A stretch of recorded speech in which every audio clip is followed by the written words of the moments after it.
All right, everybody, welcome back to the Big Douglas Show. The Commanders are on a bye this week, so to give us a nice time to kind of take a look around the league and check in with my good buddy Jason LaCanfora. Jason, how are you?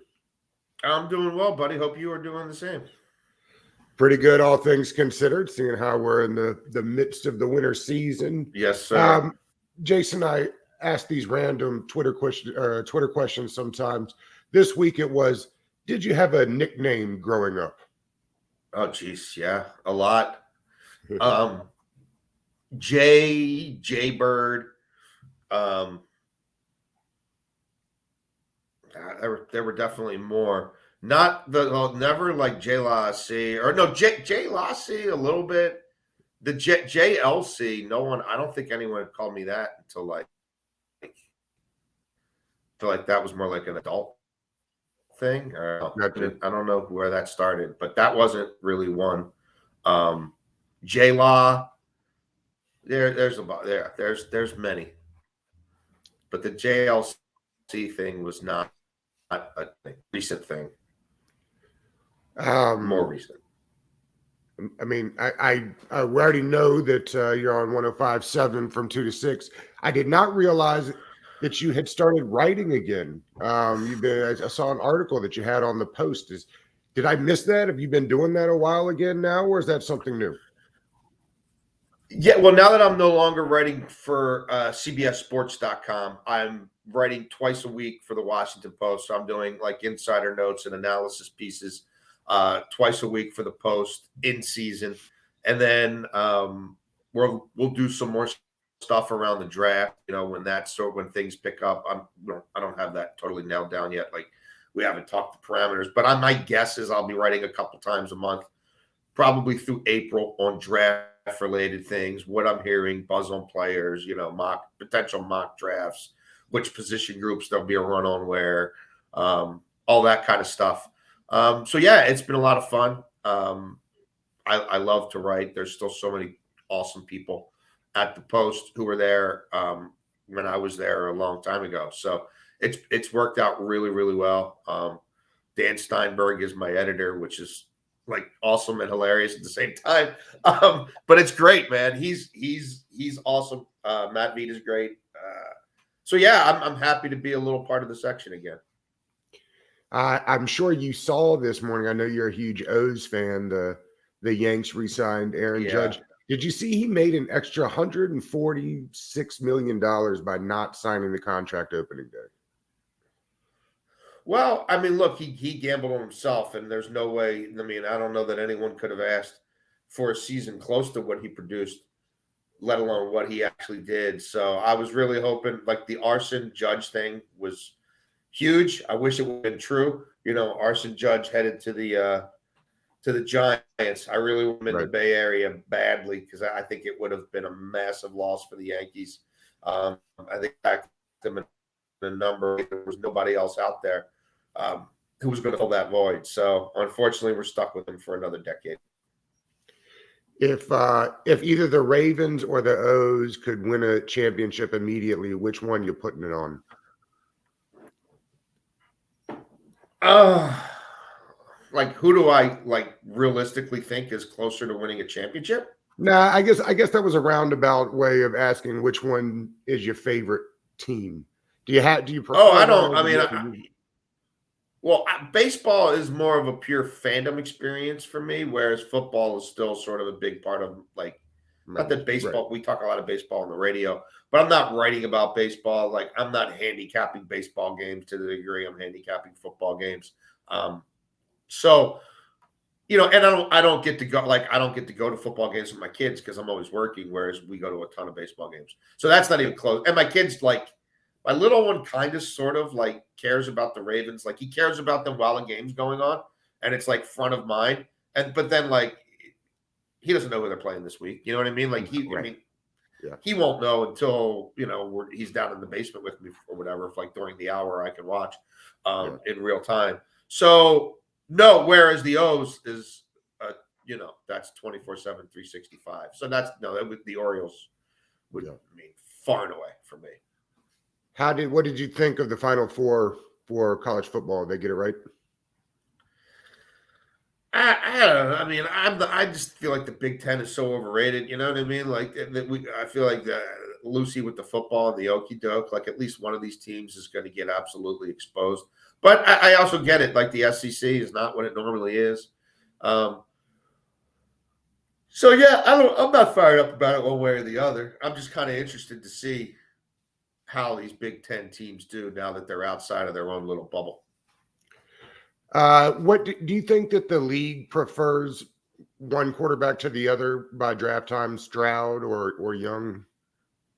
I mean, it's like I know they say don't draft the helmet right, but it's just one of those things where like OSU quarterbacks have not been They great, have it. and then you're going to get people that say that Bryce Young's way off the charts mentally, but he's tiny. He's slight and Yeah. and stuff. Yeah, like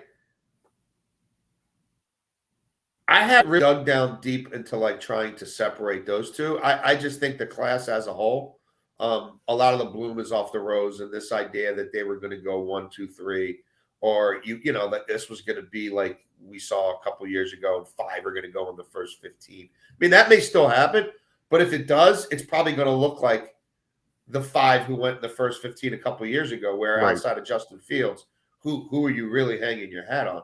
So they all have warts. There's not someone who's going to jump in like Herbert did or Mahomes did or Lamar did or Andrew Luck did. Like there's that sort of magic elixir doesn't exist here. Doesn't mean that demand won't still push them up the boards, but it is really weird. And I wrote about this recently at the Washington Post. Both that this quarterback class is not what some would have made it out to be in September, and also if you look at the top 10 to 12 teams drafting right now, because of all the trades that have happened in recent years, like that group is a little bit nuts. Like you've got a lot of teams picking pretty high, like a Philadelphia, because they want to trade. Philadelphia doesn't need a quarterback. So there's going to be interesting dynamics where like some teams that really probably long-term need a quarterback, like say the Giants, have won too many games already to really get one. You could put the Commanders in there as well. Like they're not going to be picking high enough where one falls to them. The cost of making a trade to move up that far for quarterbacks who aren't a sure thing, like that's a dangerous road to go down. So it'll be really interesting to see how it plays. And this is not a year where the free agent class looks particularly good. Is Tom Brady good anymore? And where would he go? Like there's only 2 or 3 places he would go. Do they want him back? Garoppolo and Geno Smith are probably the best guys. And I don't think either's going anywhere. Now Garoppolo's hurt again, so like then it's Heineke, right? It's Mike White, like it's Baker Mayfield. Like that's the next tier. There's not much meat on that free agent bone, and there's not as many guys to trade for. That's why I've been suggesting for a couple of weeks now that it's probably Heineke as Commanders' day 1 starter next year, because I just don't know what are the other options. Yeah, I mean, look, they're doing a ton of work on all these quarterbacks, and there may be, 1 or 2 that they really highly evaluate. And look, I think Marty Hurney is as good a quarterback evaluator as there is. So I would hope that internally they would let his work drive that decision, because I know he's a guy who's on the road constantly. I'm guessing there's not too many evaluators who've seen, this quarterback class much more than Marty Hurney. So I don't know how that's going to play out. I don't know if where they're going to be picking. I don't know if they're going to start, once they get in the playoffs, do they win a game or 2? There may be more value on day 2, but we also know history would tell you, right? Day 2 quarterbacks, outside of an outlier here or there, generally don't turn out to be franchise type guys. So it's a bit of a Rubik's Cube. But yeah, a lot of these teams are in the same boat, like the Giants, like what are they like? Can you really even evaluate Daniel? Like Daniel Jones has obviously made strides. Like Brian Dable's been very good for Daniel Jones. But Daniel Jones is going out there with an arm tied behind his back because, like, they don't have, the tight end Bellinger. He got hurt. There's nothing there. Galladay, like, they didn't acquire Galladay, and he doesn't even wants to play football. Wandale Robinson looked like he might become a thing. He got hurt. You know what I mean? They traded Kadarius Toney before they could figure that out, and I understand why, because he's always hurt, and wasn't a fit in their culture, their locker room. But, like, how do you evaluate this kid? Like, he's cut down on the turnovers. He clearly has elite running skills. He's become more accurate. And like, how are they going to upgrade? Do I think that's the guy Brian Dable in his heart of hearts thinks he's going to win a Super Bowl with? Probably not. But like, he also has to give him a fair shot. And there's a lot to like about him. So like, I can't imagine that they wouldn't try to bring him back with a 2-year to, maybe you add some voidable fake years, but like what essentially amounts to a 2-year bridge deal, right? And in the meantime, you're seeing what develops for you through the draft. But I think a lot of these teams are kind of in the same boat, right? You got like a Houston whoever the GM there, if he doesn't take a quarterback with his first pick, or at least that second pick, right? Because they got like 2 of the first 13 or 12, something's off, right? Carolina's got to get a quarterback. Like, I don't think Tom Brady's going there. Like, I don't think they're interested. Like, they got to draft a quarterback. So there's like, Indianapolis, like they can't keep going through this, Matt Ryan, Phillip Rivers, Jacoby Brissett wheel. They got to draft a quarterback. And then outside of that, I think there's a bunch of teams that have long-term quarterback needs without an easy road to an upgrade. That's why, again, I think a San Francisco, a Seattle, a Washington, the Giants, they probably dance with the one that brought you. And then, so what does that mean for Heineke? Like 3 years, $30 million next year, because he's up for a new contract. Is that about right? Yeah, I haven't really asked about parameters. You know what I mean? I haven't really asked GMs or agents, what they would project for him. I've kind of focused more on the top end of the class. But yeah,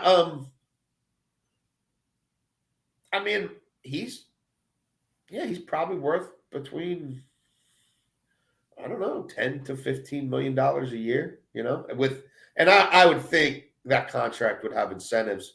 Like if I'm representing him, I want it as incentives based on wins, right? Like I'm not so like he's not going to throw for 5,000 yards. You know what I mean? Like it is what it is, but it works in the way that it works. You know what I mean? I'd have incentives for like keeping interceptions down. I'd have incentives for wins. I'd have incentives for playing time.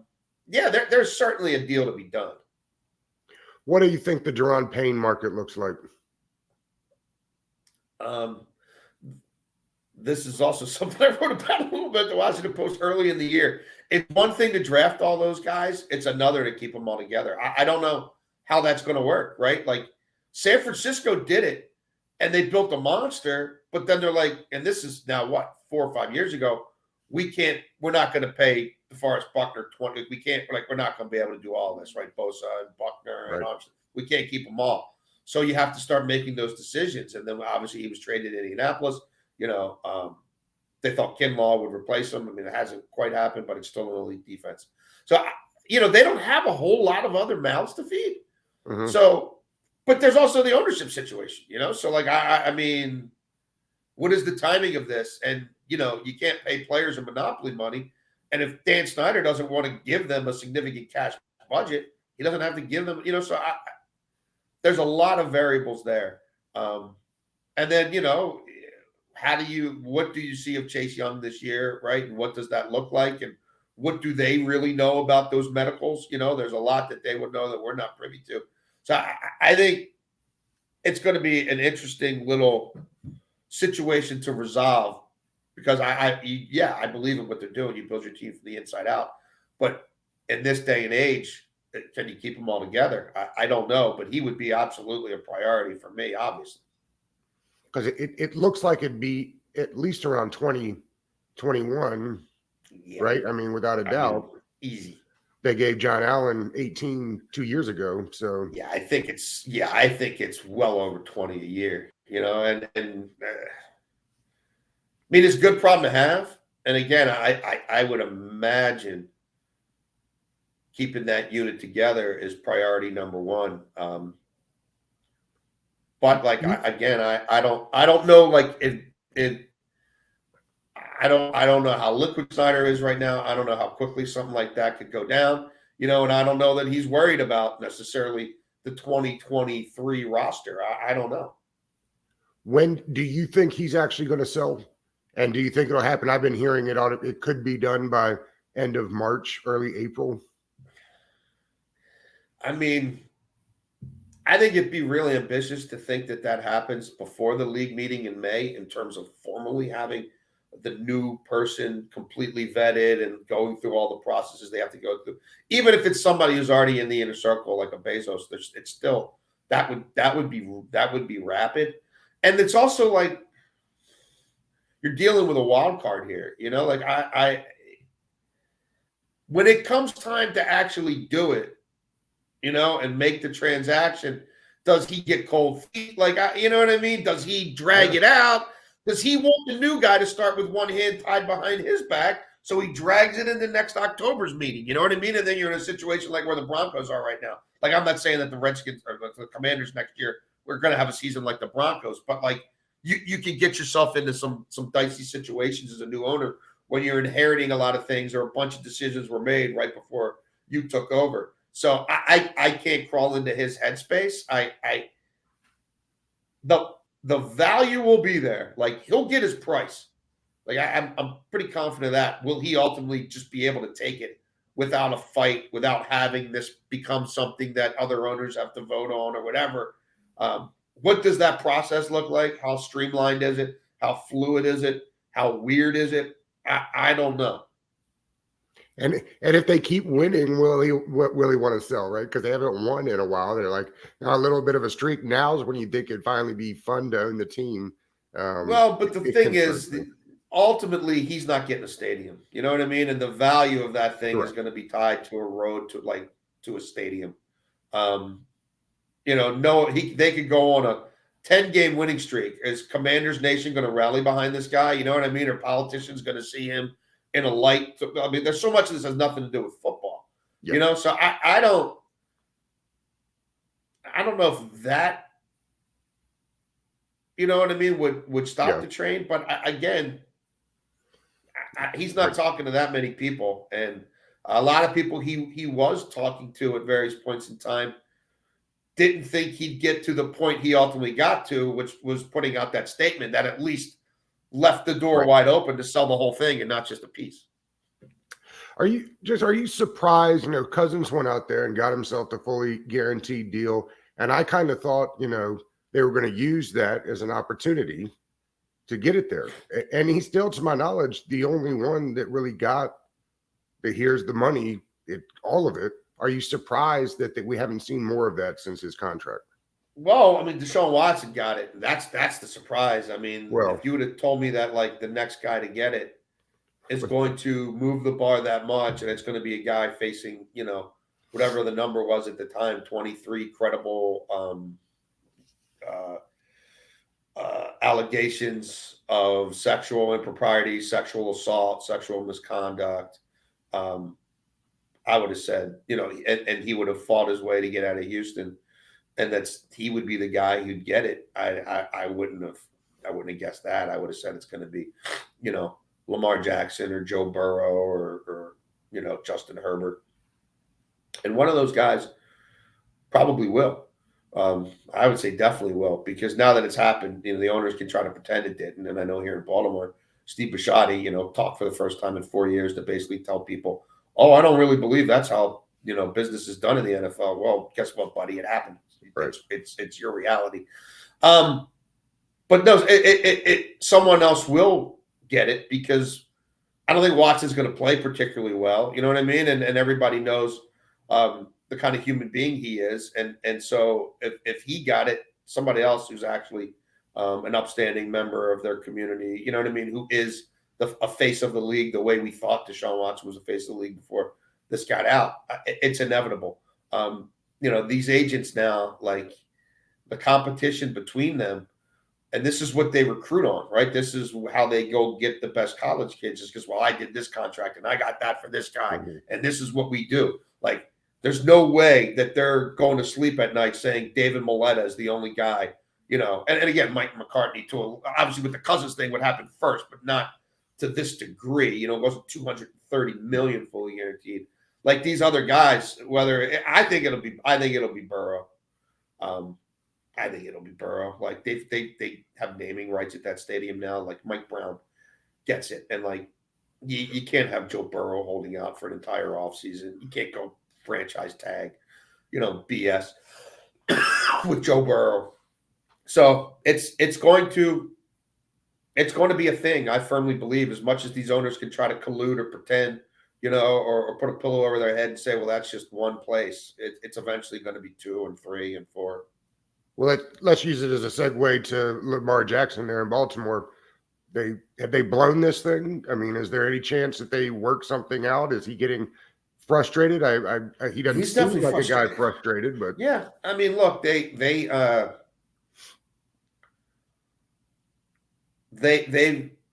done it their own way as a front office, which is to sort of whine and cry about the fact he doesn't have an agent, play some games in the media.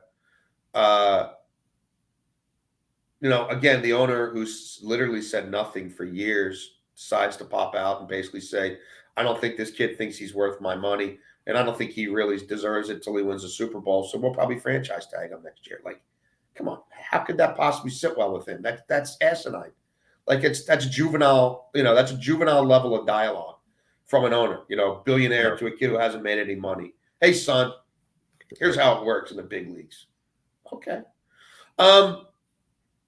Yeah, and they've never gotten anywhere close. And then the Watson thing happened, and it took it to another level. They should have got it done when Josh Allen got it done. And I tried telling people in this town that, like, this is the massive thing. This is the biggest thing in Baltimore professional sports right now, and their window has just closed or changed dramatically because he's going to keep playing good football. And look at this. You could see another wave of contracts that was coming with Rodgers and Wilson. And even if the Watson thing didn't happen, it's like, now Dak's at 40. You guys, you've either cost yourself a ton of money, you've cost yourself roster flexibility because of how much he's going to cost versus what he would have cost, and you continue to want to rent a kid who won an MVP. If you don't want to own that, then trade him to somebody who will. And that might be ultimately where it goes, but it was always heading towards a franchise tag next year. They put nothing around him. Like, if you want to argue that the Bears, that Justin Fields has a worse supporting cast than Lamar, like, we could have that dialogue, but you can't really argue anywhere else, like Tennessee a little bit, but now like Burks is actually good. Some of the young tight ends are coming on. Like, they got Mark Andrews here, nothing else. They picked Deshaun Jackson off the scrap heap, DeMarcus Robinson off the scrap heap. He's their number 1 wide receiver. Like, it's a joke. They go and trade for an inside linebacker, which I get it. Roquan Smith's a really good player, but you have no wide receivers, and Rashad Bateman's out for the year, and you got one swing. They take the swing on defense again. Why? Well, your defense better be top 5. Like, your defense can't be blowing 10-point leads every week. Like, your defense can't be the worst fourth quarter defense in the NFL. It is. Your defense can't be the worst 2-minute defense at the end of halves and at the end of games. It's the worst. Like, it can't happen. So the kid runs 14 times, on a bad hip. They still lose to Jacksonville by 1. And then he gets hurt in the pocket. Because Daniel Falele is playing left tackle. All right. Well, so it is what it is. It's a self-fulfilling prophecy. Everybody else sees what they have, and let's go get Stephon Diggs. We've already got one receiver. Let's go get another. Let's go get A.J. Brown too. Miami, Waddle's really good. What would Waddle and the Cheetah look like? Well, let's go find out. Yeah. This guy gets nothing. They suck at drafting receivers. And then they pick up Deshaun Jackson off the street, and he gets a hamstring injury the first game. Of course. Like, well, and why they keep running people like James Prochet out there, like, pretending they're NFL players. Just because you drafted him doesn't mean he's any good. Like, most of your draft picks aren't any good. Like, certainly not as good as where you took them. So it is what it is. Maybe they'll trade him before the draft. If you're going to trade him, you better do it before the draft. I wouldn't wait till that mid-July franchise tag deadline. They picked up Roquan for a 2nd and a 5th. If they gave up when they made the move, I mean, why wasn't there immediately a deal done too? That this is just strictly a rental for because if you're him, why are you going to do a deal? Like, I mean, unless you're going to give me 25 right now, like, why won't I wait and find? I'm going from a crappy team to a good team, right? I'm probably going to get in the playoffs. I'm going to get on national television. My profile's going to raise, and he's another one. He represents himself, like. Just like Lamar, like, you don't want to wear both those hats in season, right? You don't want to be sitting there thinking about your football mortality and insurance policies and, injury guarantees versus full guarantees. Like, that's not where your headspace is, right? Like, it shouldn't be. So he doesn't have an agent. it's pretty established what his number is. Like, I'm not sure they're willing to go there for an off-ball linebacker. Like, given the way they build their team, and he knows they can't tag him because they got to put the tag on the quarterback. So if you're him, I mean, of course you're going to wait. Like, Right. unless you want to give me 25 a year, like you want to give me, 100 for 4 and guarantee 60% of it. Yeah, let's go. But like, otherwise, why would I not? Why would I not wait and see what else is out there? So no, that they've put themselves in a bit of a jackpot there. And obviously, if he plays next year on the tag, like that's fine. But he's also going to count, $45 million against their cap, and they can't manage their cap. They couldn't manage their cap when this kid was making peanuts. Like, who's he going to play? Like, is everybody at wide receiver going to be on a vet minimum contract? Like when he's making 45 and counting 45 against the cap. So yeah, it'll be a really interesting offseason around here. And they're blowing it out in San Diego the same way, right? Because they've wasted his the rookie contract, deal, and they're wasting his. No, they've wasted his 3 cheapest years by far, and the offensive coordinator is over his head, the head coach is over his head, and now we'll see. Like, is that ownership has started to spend there for the first time in forever, and obviously their stadium deal where they're the sort of redheaded stepchild isn't great, and they're having trouble attracting fans. I have to think they're having trouble selling merchandise. The whole all those ancillary revenue streams are probably, even in a market that big, fairly limited. And they got a generational quarterback who they treat like he's, Colt McCoy in terms of what they ask him to do. So, yeah, like, will they be willing to pay the quarterback and pay Sean Payton $15 million a year? Like, I don't know. Like, they should be. I would say you should be. Because that would just make a whole lot of sense.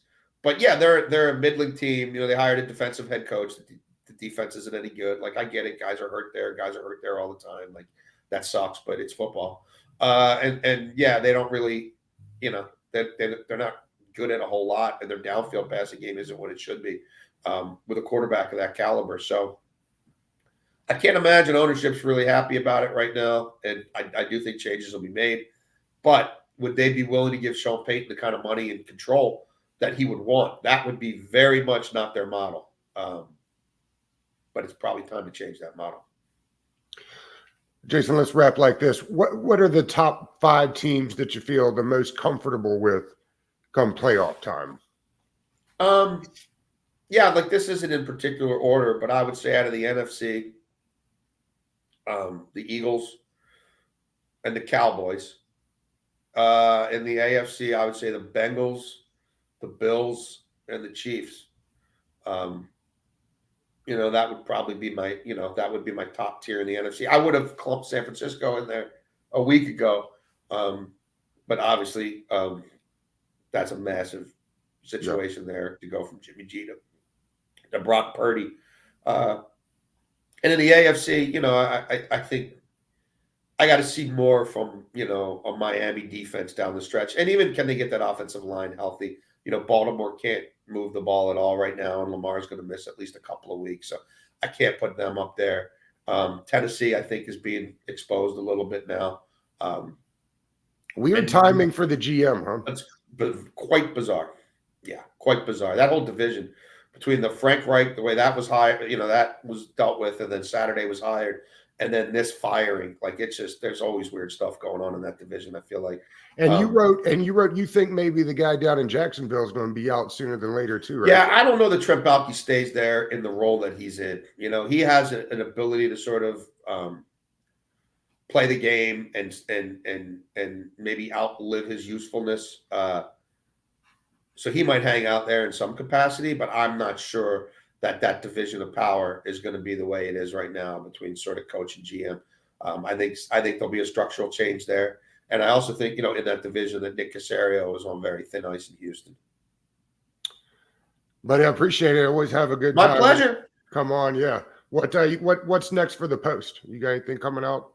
Yeah, I actually have working on something for this weekend on sort of what we're talking about to some degree there. The future of the 2020 quarterback class, which looks a whole lot better than the 2021 class. So yeah, What's next for Tua? What's next for Herbert? What's next for Joe Burrow and Jalen Hurts? Because that class is looking like it's going to be generational and maybe the best since '83. Yeah, no doubt. All right, buddy. Be good. You too, my man. All right. Happy Thanks. holidays. Thanks, You bud. too. Yep.